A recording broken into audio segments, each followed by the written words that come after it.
제가 오늘 소개하는 남명조식은 바로 이 군주에게 직언을 했던 그 대표적인 선비로 이제 손꼽히고 있어요. 그래서 제가 이제 제목도 처사의 삶 속에 숨겨진 칼날, 이 제목을 좀 이렇게 자극적으로 뽑아야 일단은 봐요. 예, 사람들이 이게 뭔가 싶어가지고 그래서 진짜 저분이 뭐 칼을 뽑았나 이렇게도 이제 생각을 할 건데, 이 남명조식 선생은 일단은 캐릭터가 좀 독특하죠. 칼을 찬 선비였어요. 우리가 보면 조선시대 선비 그러면 대부분 뭐 이 책을 펴놓고 공부를 하고 뭐 연구를 하고 이제 뭐 산수를 뭐 유람을 하고 또 이제 제자들하고 학문을 토론한다라든가 이런 선비가 가진 어떤 이미지가 있는데, 이 남명조식 선생은 칼을 찬 선비였어요. 이 칼을 찬 선비고 저 옆에 방울 보이죠. 이 방울은 성성자라는 방울인데 깨어날 성자예요. 항상 깨어 있으라. 그래서 항상 정신을 바짝 차리고 있다가 뭔가 이렇게 문제가 있으면 여기에 대해서 강하게 저항을 해라, 이런 메시지를 품고 있고, 남명조식 선생이 살았던 시기가 정확히 16세기 시작과 더불어요. 1501년생입니다. 1572년에 돌아가셨고요. 우리 태계 선생도 1501년 출생이죠. 두 분 동갑이 있어요. 그래서 그 당시에도 좌태계 우남명으로 불렸고, 우리가 보면은 태계 이항 선생의 학문적 라이벌 그러면 대부분 율곡 선생을 생각하는 경우가 많은데, 율곡 선생은 사실 태계 선생의 훨씬 후배예요. 35년 후배입니다. 1536년생이에요. 그러니까 이제 훨씬 선배학자고, 오히려 동시대에 태어나서 정말 이제 그 당시에 영남학파의 양대 산맥으로 꼽혔던 인물이 태계 이황, 남명조식. 그리고 두 분 동갑이다. 이거 잘 기억하시고, 그리고 우리 태계 선생이나 남명 선생이나 이런 분들은 우리가 좀 고맙기는 해요. 특히 젊은 층들 역사에 관심 가질 때 막 제일 고민하는 게 연대 막 외워야 되고 사건 외워야 되고 이러는데, 깔끔하시잖아요. 출생 연도가 일단 1501년생. 뭔가 이게 편안하죠, 그죠? 그리고 대표적으로 정조대왕 같은 경우는 1800년에 돌아가시거든요. 역시 성군은 돌아가실 때도 깔끔하게 돌아가십니다. 이런 것들을 기억을 하면 정조대왕은 18세기까지 사셨다, 이렇게 기억이 되고, 우리 결과적으로 보면 이 두 분이 16세기 시작과 더불어 출생했다라는 것은 뭔가 이 조선에도 희망적인 그런 지표였다.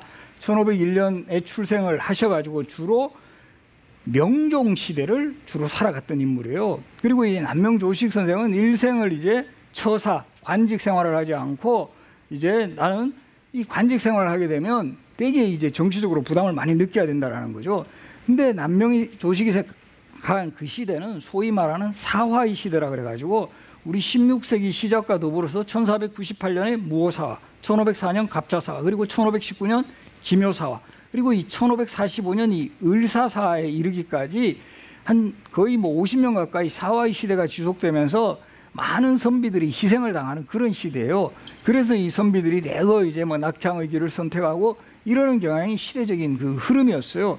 사실 우리 태계 선생도 을사사 때 이 낙향을 해가지고 이 도산 지역에 응거하면서 그 당시에 거기 옆에 흐르는 개천이 토계였는데, 토끼토자 대신에 이제 물러갈 퇴자를 써서 퇴계 선생이라고 하신 거잖아요.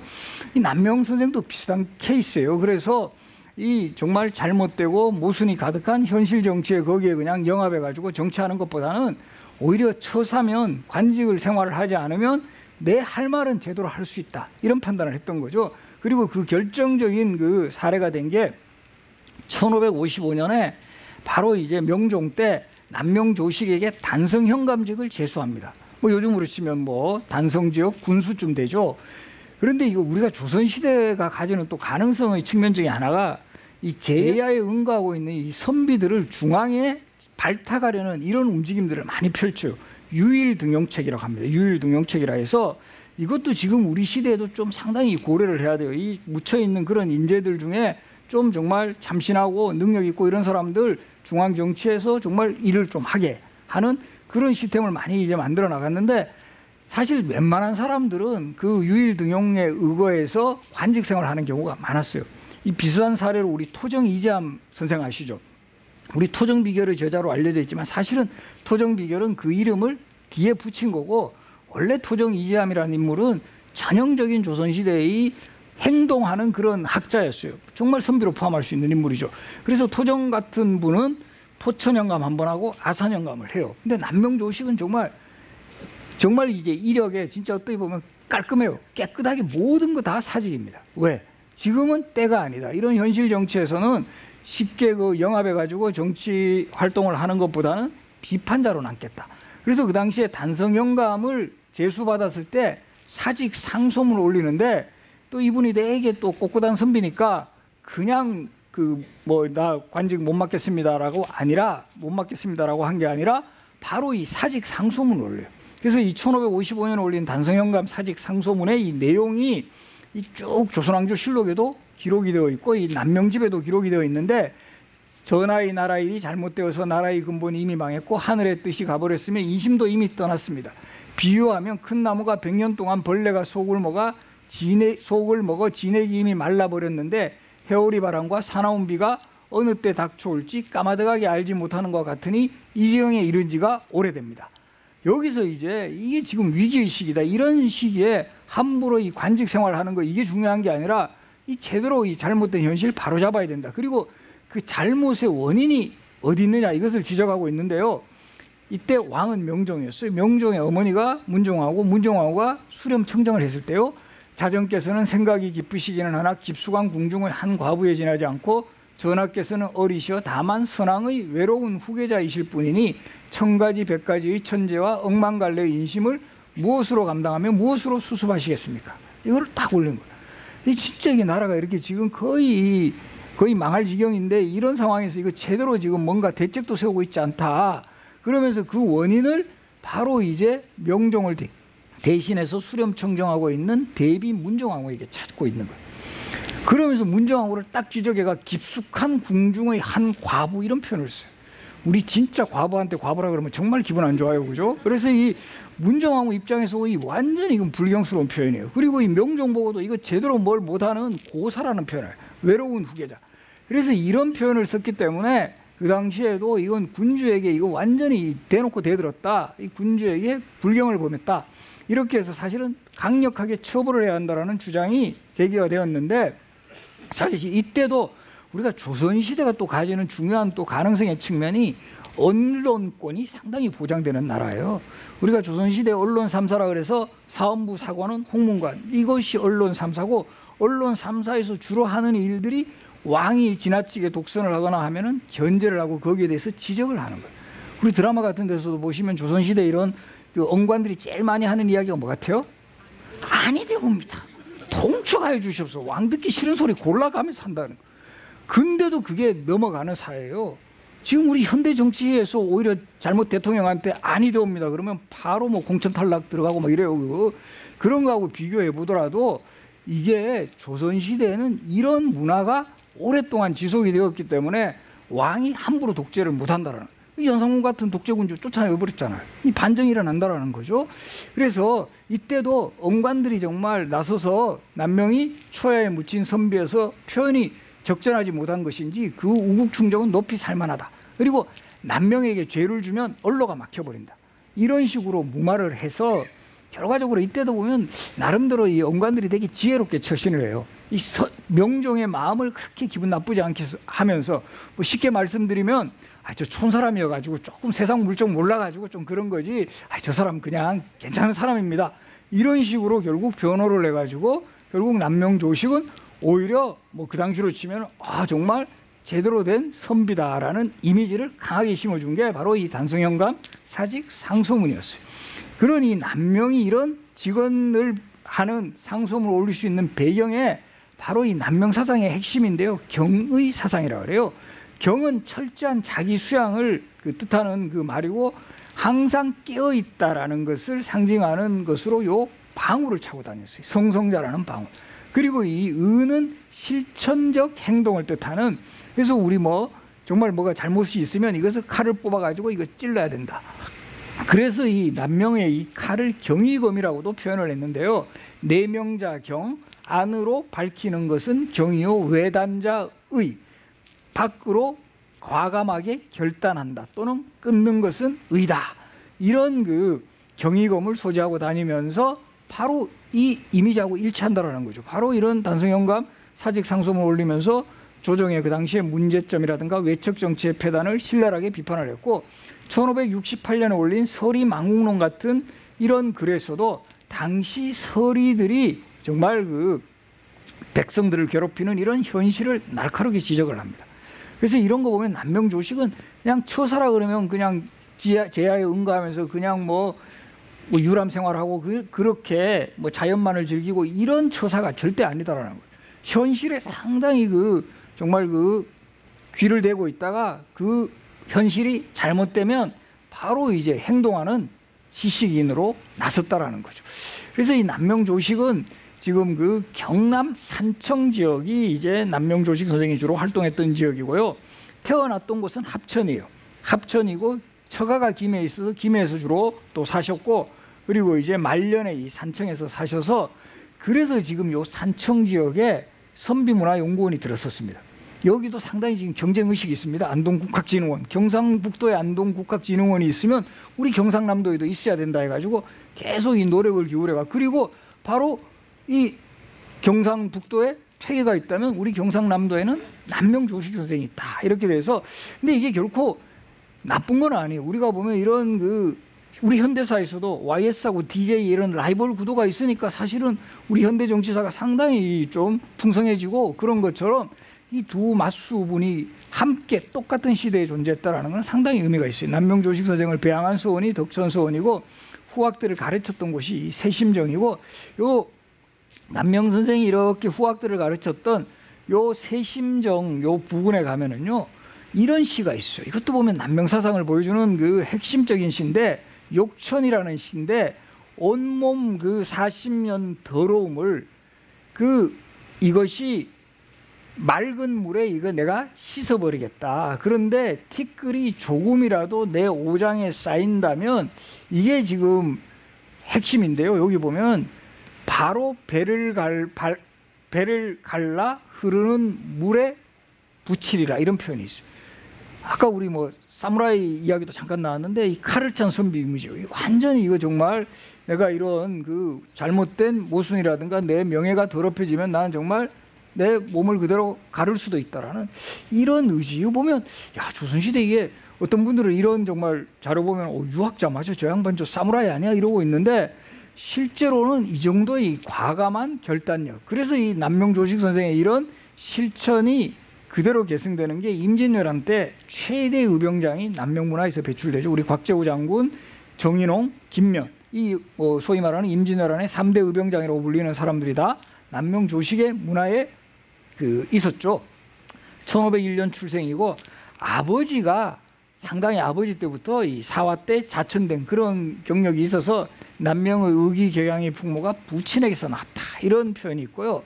이 부인이 남평조시고 장인이 조수라는 인물인데 김해의 부호였어요. 그래서 우리도 이런 거 보시면 저분은 처사면 요즘으로 치면 심하게 표현하면 이 백수시거든요.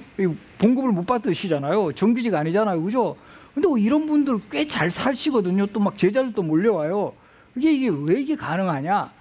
이 조선 전기까지만 해도 처가살이하는 게 거의 관례였고요. 그래서 이 처가살이를 하게 되면 이 처가가 되게 부유한 경우, 이 남명조식도 처가가 부유였다라는 거예요. 이게 또 가능한 게 조선 전기까지만 해도 자녀의 균분 상속이 이루어져 가지고 딸도 별다른 재산 상속에 차별을 받지 않았다라. 그러니까 남명조식도 처가가 되게 부유했어요. 우리 임진왜란 때 최고의 의병장이라고 불리는 곽재우 장군, 이분 또 초반에 의병을 모집할 때 자신의 전 재산을 다 털었다라는 기록이 나와요. 곽재우 장군도 상당히 좀 재력가였어요. 우리도 의병을 일으키려면 그래도 무기도 있어야 되고 이렇게 군량도 있어야 되고 다 필요하잖아요. 그런 것이 결국 남명 선생을 또 어느 정도 처사로서의 삶을 가능하게 했다라는 거죠. 그리고 이 남명조식 선생이 처가살이 했던 곳이 김해의 산해정이라는 곳인데, 아무래도 이 김해가 바닷가니까 외구의 출몰을 자주 경험했던 이 경험도 아주 중요합니다. 이 남명조식 선생하고 이 퇴계이양 선생의 또 차이점 중에 하나가, 거주지가 남명 선생은 이 바닷가 쪽에 많이 사셨고 퇴계 선생은 여기 지금 예안 바로 이 산골 쪽에 사셨던 그런 것도 이 학문 형성에 아주 중요한 배경으로 자리 잡게 되죠. 그리고 이 호도 대부분의 학자들은 호는 자신의 거주 지역에 있는 랜드마크, 큰 바위라든가 큰 강이라든가 호수, 우리 퇴계 선생도 마찬가지고 우리 율곡 선생도 파주의 밤나무골 이런 뜻으로 율곡이거든요. 그런데 이제 남명 선생은 독특하게 이 장자 소요의 편에 나오는 거예요. 큰 대붕이 날아가는 남쪽 바다라는 뜻인데 이 남명을 호삼았다라는 것은 이 장자라는 책에 상당히 깊이 관심을 가졌음을 보여주고 있고, 특히 남명 조식하고 뗄래야 뗄 수 없는 산이 바로 이 지리산인데, 만년에는 이 지리산 아래 산천제에서 후학 양성을 했기 때문에, 그래서 또 비교하는 사람들은 남명 선생에게 지리산이 있었다면 퇴계 선생에게는 청량산이 있었다, 또 이렇게 비교를 하죠. 그래서 이 두 분을 한번 또 이제 아까도 했지만 동시대 똑같은 시대에 태어났고 학문적 성향도 좀 달라요. 퇴계 선생은 성리학의 이론에 대한 탐구에 좀 집중을 했다면, 남명 선생은 이론은 이제 다 다른 선학이 다 정리를 했기 때문에 우리는 그 이론을 실천하면 된다, 이런 입장에서 차이를 보였죠. 그래서 특히 퇴계 선생이 너무 이제 남명의 입장에서는 성리학의 소위 말하는 우리 퇴계 선생의 대표적인 그 뭐 학설이라고 할 수 있는 사단 칠정 논쟁, 우리 뭐 기대성하고 편지 교환하면서 그런 논리들을 완성해 나가는 데 대해서 사실은 되게 비판적으로 그 편지를 보내요. 요즘 공부하는 자들을 보건대 손으로 물 뿌리고 빗질하는 절도도 모르면서 입으로는 천리를 말하여 헛되이 이름이나 훔쳐서 남들을 속이라 합니다. 선생 같은 어른이 꾸짖어 그만두시게 하시지 않기 때문입니다. 10분 억제하고 다 이르심이었다 합니까? 딱 이런 표현을 써요. 그러니까 이게 남명 조식 입장에서는 퇴계 선생이 사단 칠정 논쟁하는 거, 이게 백성들의 삶에는 큰 도움이 되지 않지 않느냐. 물론 장기적으로 보면 이게 학문을 체계를 완성하고 좀 더 뭐 도덕적인 사회를 만들어 나가고 이런 거지만, 남명 선생의 판단에서는 그게 쉽게 받아들여지지 않았다라는 거죠. 그래서 이 두 분을 비교하는 그런 그 뭐 당대에도 비교가 됐고요. 윤수훈 같은 학자는 퇴계 선생이 핵심적인 이념이 인이라면 남명 선생은 의다. 그리고 이건 아시죠? 좌택의 우 남명으로 불린 거는 낙동강을 기준으로 왕이 보셨을 때 왼쪽 편이 경상좌도, 오른쪽 편이 경상우도. 그래서 좌택의 우남명 이렇게 불렸고, 이 두 분이 평생도록 한 번도 만나지는 않아요. 이게 분명히 라이벌리시 있었던 거예요. 이게 보면 이제 어떻게 보면 YS DJ 좀 비슷해요. 이게 그러면 예전에는 너무 멀지 않았느냐. 보면 남명 선생이 화담, 서경덕 이런 사람까지 만나요. 그 개성 사람이거든요. 그러니까 이 두 분이 뭔가 이렇게 좀 학문이나 사상에서는 서로 견해차를 보인 거는 분명하고, 편지할 때 뼈 있는 말도 막 보내요. 공원 서각을 불태우는 듯한 명철함이 있지만 일단 칭찬하죠. 그리고 이제 저는 동의를 이고 있는 듯한 탄식이 있습니다. 게다가 눈병까지 있어 앞이 흐리다여 사물을 제대로 보지 못한 지가 여러 해 되었습니다. 밝은 눈을 가진 공께서 발운산은 구름을 걷죠. 저기 지금 그 퇴계 선생이 지금 퇴계 선생은 관직 생활 꽤 하십니다.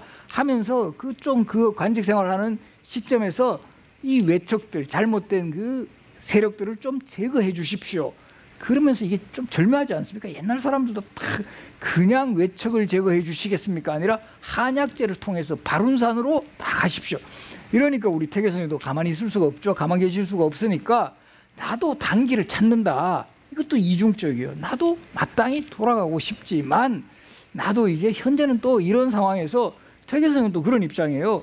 물론 이 정치가 잘못된 건 알지만 그래도 또 능력 있고 이런 사람들이 어느 정도 기여를 하는 거, 이것도 또 학자가 해야 할 본분이다, 이렇게 판단을 했던 거죠. 그래서 이 두 분이 주고받은 이 편지도 이거 잘 모아가지고 이렇게 하면 되게 재밌는 내용이 많다라는 거죠.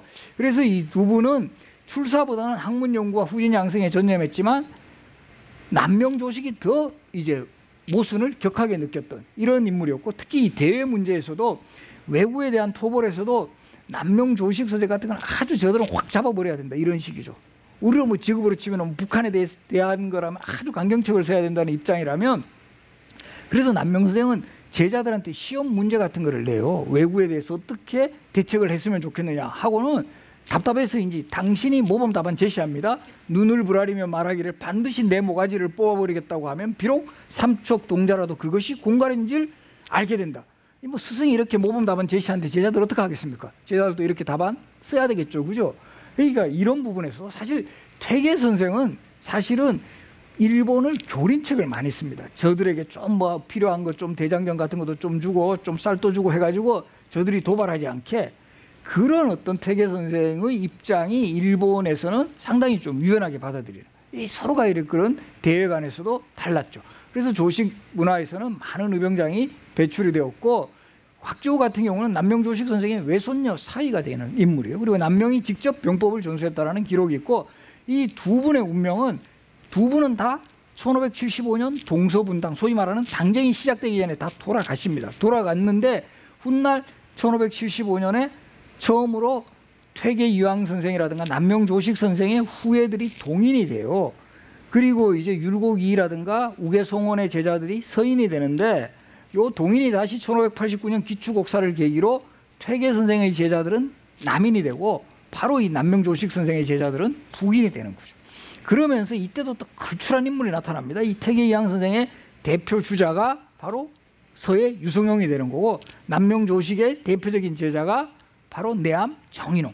이렇게 되면서 남인과 북인으로 다시 한번 어떻게 보면 스승의 뒤를 이어가지고 또 한번 학문적 정치적 대결을 했고 1623년 인조 반정이 일어나면서 북인이 완전히 정치적으로 몰락을 해버리고 서인 정권이 들어섰지만 남인은 어느 정도 정치적으로도 살아남았고 특히 학문적으로는 퇴계 이황 선생이라는 아주 그 강한 그런 정말 뭐 대표적인 인물이 있었기 때문에 그 후예들이 쭉 이어지지만 남명조식의 어떤 학문적 흐름들은 정치적 탄압 속에서 상당히 이제 축소되는 그러다가 80년대 이후에 남명조식 선생이 다시 한번 재평가하는 움직임이 일어나면서 사실은 저도 이렇게 남명학 연구원에도 제가 연구위원으로도 있고 저도 이제 사실 제가 이 안동 사람임에도 불구하고 저는 석사 논문을 남명조식을 썼어요. 마지막 정리하면 경과의를 실천하는 지성이었고 직언을 아끼지 않는 현실 비판자,